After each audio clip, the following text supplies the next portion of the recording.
2025 അവസാനിക്കുമ്പോൾ കേരളം എന്തിന്റെ പിറകെയായിരുന്നെന്ന് ചോദിച്ചാൽ ഒറ്റയുത്തരമേ ഉള്ളൂ: ആവേശം. സിനിമയായാലും റീൽസ് ആയാലും ഈ വർഷം നമ്മളെ ശരിക്കും ഞെട്ടിച്ചു. വർഷങ്ങൾക്ക് ശേഷം ലാലേട്ടനും ശോഭനയും ഒന്നിച്ച തുടരും തിയേറ്ററുകളിൽ ഇളക്കി മറിച്ചപ്പോൾ മലയാളത്തിലെ ഫീമെയിൽ ഓറിയന്റഡ് സൂപ്പർ ഹീറോ ചിത്രം ലോക 300 കോടി ക്ലബിൽ കയറി ചരിത്രം തിരുത്തി. സിനിമ കഴിഞ്ഞാൽ പിന്നെ റീൽസ് ആണല്ലോ. ഓർമ്മയില്ലേ ആ പൂച്ചസാർ ട്രെൻഡ്? AI പൂച്ചകൾ മലയാളം സംസാരിക്കുന്ന തമാശ വീഡിയോകൾ കാണാത്ത മലയാളികൾ ഉണ്ടാവില്ല. പിന്നെ ഓൾഡ് ഈസ് ഗോൾഡ് എന്ന് തെളിയിച്ച രാവണ പ്രഭുവിലെ സടക്കു സടക്കും വീണ്ടും വൈറലായി. തിയേറ്ററുകളിൽ ഈ പാട്ടിന് വീണ്ടും ജനങ്ങൾ ആവേശത്തോടെ ചുവടുവെക്കുന്ന കാഴ്ചയാണ് കാണാൻ സാധിച്ചത്. കൂടാതെ മലയാളത്തിലെ രണ്ടാമത്തെ ദാദാസാഹിബ് ഫാൽക്കെ അവാർഡ് ലാലേട്ടന് ലഭിച്ചതും ഈ വർഷമാണ്. 2025 തുടങ്ങുന്നത് തന്നെ സുപരിചിതമല്ലാത്ത പല കാര്യങ്ങളിലൂടെയുമാണ്.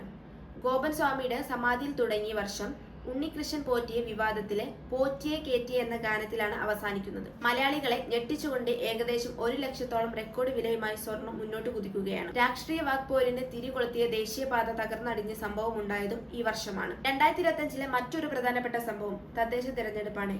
LDFന്റെ ഭരണത്തെ മറികടന്നുകൊണ്ട് തിരുവനന്തപുരം കോർപ്പറേഷനിൽ ഒരു BJP മേയർ വന്നതും പ്രധാനമാണ്. സോഷ്യൽ മീഡിയയിലും ആളുകൾക്കിടയിലും ട്രെൻഡായി മാറിയ ആ 2 ഡയലോഗുകൾ ആരും മറന്നു കാണില്ലല്ലോ. രാഹുൽ മാങ്കൂട്ടത്തിന്റെ ഹൂ കേസും യുവാക്കൾക്കിടയിൽ തരംഗമായ എന്തിനാടാ കൊന്നിട്ട് എന്ന ഡയലോഗും വൈറലായിരുന്നു. ഇതേ വർഷം തന്നെയാണ് 2 ഇതിഹാസങ്ങളെ നമുക്ക് നഷ്ടമായത്. ഒന്ന് രാഷ്ട്രീയത്തിലാണെങ്കിൽ മറ്റൊന്ന് സിനിമയിലാണ്.